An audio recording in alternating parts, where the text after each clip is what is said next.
Hey everyone, welcome in this channel. Today we are doing our chapter number 4. चींटी ने पाठ पढ़ाया। गप्पू हाथी थे बड़े उत्पाती, वैसे ही थे उनके साथी।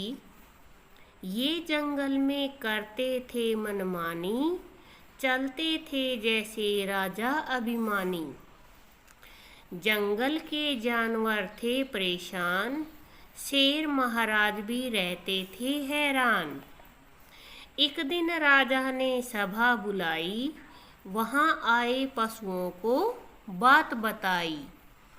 सबक सिखाने का मिलकर करो उपाय, चींटी बोली काम हमें यह सौंपा जाए।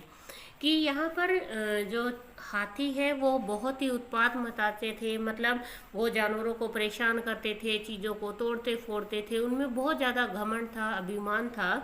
तो एक दिन राजा जो शेर था जंगल का, उसने सभा बुलाई और सभा में सारे जानवरों को बुलाया कि कोई ऐसा उपाय किया जाए जिससे कि इन हाथियों को सबक सिखाया जाए। तो चींटियों ने क्या कहा कि इनको सबक सिखाने का काम क्या किया जाए, हमें सौंपा जाए। अरे वाह, छोटे मुंह बड़ी बात, देखो रे देखो चींटी की बिसात। चींटी से नहीं सही गई कटु वाणी, उसने कुछ करने की मन में ठानी।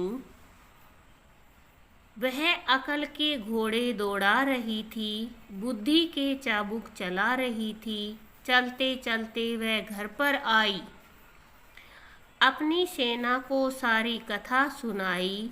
जंगल में बढ़ने लगी चींटियां सारी, उनके बल से कांप रही थी धरती भारी।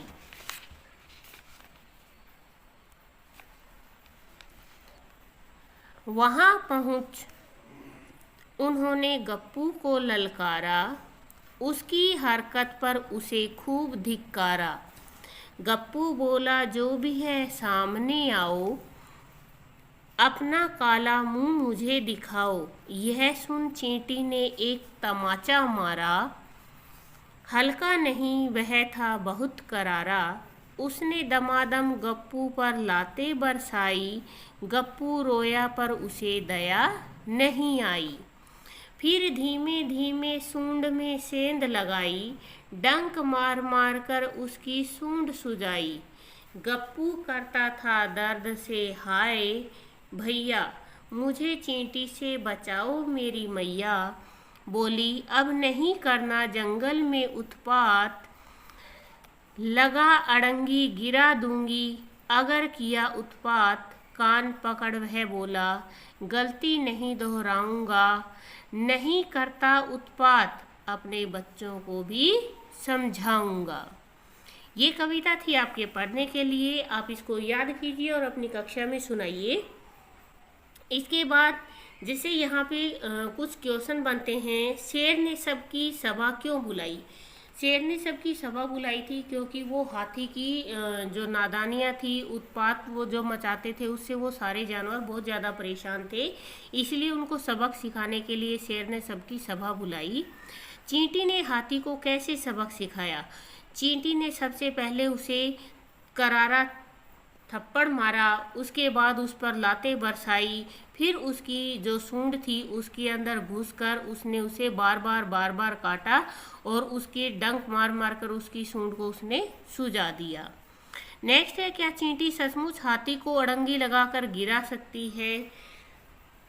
हाँ, क्योंकि जब बहुत सारी चींटियां मिल जाती हैं, अगर वो नीचे ज़मीन को खाली कर देती हैं, हाथी जैसे ही पैर रखता है तो वो आगे की तरफ गिर जाएगा। तो हाँ, वो अड़ंगी लगाकर उसे गिरा सकती हैं। हमें दूसरों को परेशान क्यों नहीं करना चाहिए? हमें दूसरों को परेशान नहीं करना चाहिए क्योंकि अगर वो परेशानी में आते हैं तो उनको गुस्सा आता है और वो हमें क्या करते हैं, फिर गालियाँ देते हैं। तो इसीलिए हमें कभी भी दूसरों को परेशान नहीं करना चाहिए। ये है आपका चैप्टर नंबर 4। प्लीज़ वीडियो को शेयर करें, लाइक करें एंड कमेंट करें। Thank you.